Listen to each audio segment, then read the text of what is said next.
Bismillahirrahmanirrahim. Assalamualaikum warahmatullahi wabarakatuh.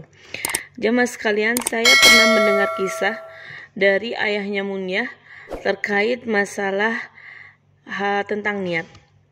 Kisah tersebut yaitu ada dua orang bersaudara. Yang satu adalah ahli ibadah, sedangkan yang satu adalah orang yang fasik, yaitu tidak pernah beribadah kepada Allah Subhanahu wa Ta'ala. Ahli ibadah ini berangan-angan ingin melihat iblis. Maka suatu hari iblis benar-benar menampakkan diri kepadanya. Iblis berkata kepadanya, "Hai ahli ibadah, sayang sekali engkau telah membuang-buang waktumu selama 40 tahun dengan mengekang dirimu dan memayahkan badanmu atau melelahkan. Umurmu masih tersisa seperti yang sudah terbuang itu. Maka pergunakanlah untuk bersenang-senang mengikuti keinginan nafsumu."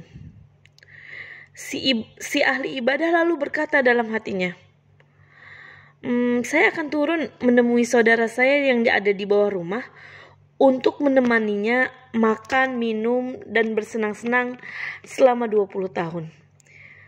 Nanti saya akan bertobat dan kembali beribadah kepada Allah selama 20 tahun sisa umurku tersebut," kata si ahli ibadah ini tadi dalam hati. Maka ia pun lalu beranjak turun dengan niat ingin menemani saudaranya bersenang-senang. Sedangkan saudaranya yang fasik yang berada di rumah bagian bawah baru saja tersadar dari mabuknya. Ia melihat dirinya dalam keadaan yang sangat buruk. Ia telah mengencingi pakaiannya dan tubuhnya terkapar di atas tanah dalam keadaan gelap gulita. Maka berkatalah ia dalam hatinya, "Aku telah menghabiskan umurku dalam perbuatan maksiat, sedangkan saudaraku bersenang-senang dalam perbuatan taat kepada Allah Subhanahu wa Ta'ala serta bermunajat kepadanya. Maka kelak aku yakin ia akan masuk ke dalam surga dengan berkat taatnya kepada Allah Subhanahu wa Ta'ala, sedangkan aku dengan perbuatan maksiat yang telah kulakukan selama ini, aku pasti akan masuk ke dalam neraka." Kemudian ia bertekad untuk bertobat dan berniat untuk melakukan kebaikan dan ibadah kepada Allah. Lalu ia pun naik menuju ke tempat saudaranya untuk mengerjakan ibadah serta bertobat bersama-sama saudaranya itu. Si fasik naik dengan niat ibadah, sedangkan si ahli ibadah turun dengan niat maksiat. Ketika sedang turun, si ahli ibadah ini terpleset hingga jatuh menimpa saudaranya yang sedang naik. Karena ajal sudah sampai, keduanya akhirnya meninggal dunia. Si abid kelak pada hari kiamat dibangkitkan dalam keadaan berniat untuk melaksanakan maksiat, sedangkan si fasik dibangkitkan dalam keadaan berniat untuk melakukan perbuatan taat. Ya, terkait tentang masalah menghadirkan niat ini, ada kisah lainnya, yaitu nanti pada hari kiamat, kelak seorang hamba akan dihadapkan ke hadirat Allah Subhanahu wa Ta'ala, lalu diserahkan kitab amal kepadanya yang diambil dengan tangan kanannya. Lalu si hamba tadi melihat di dalam catatan amalnya itu pahala haji, pahala jihad, dan pahala sedekah yang belum pernah dilakukan oleh dirinya.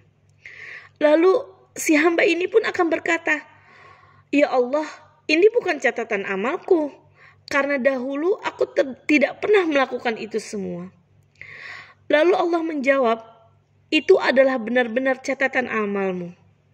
Dulu engkau hidup panjang umur dan engkau sering berniat baik. Engkau berkata, kalau aku punya uang, aku akan naik haji. Kalau aku ada uang, aku akan bersedekah. Maka aku ketahui niatmu yang tulus itu, lalu aku beri engkau pahala atas niatmu tersebut."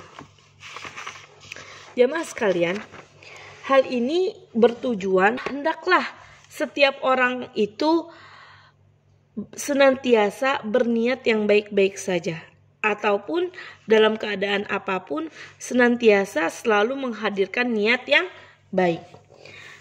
Dalam sebuah hadis diriwayatkan bahwa Rasulullah Shallallahu Alaihi Wasallam meriwayatkan dari Tuhannya.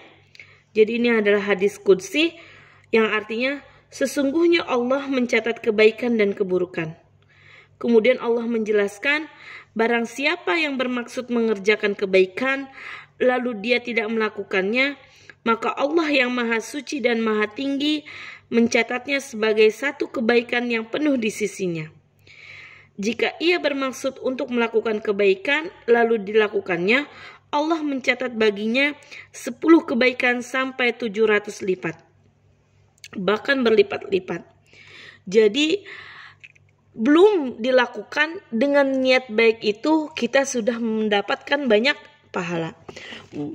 Sering-seringlah kalau misalnya tidak mampu melakukan kebaikan, hendaklah kita berniat untuk melakukan kebaikan. Mudah-mudahan banyak manfaatnya. Wassalamualaikum warahmatullahi wabarakatuh.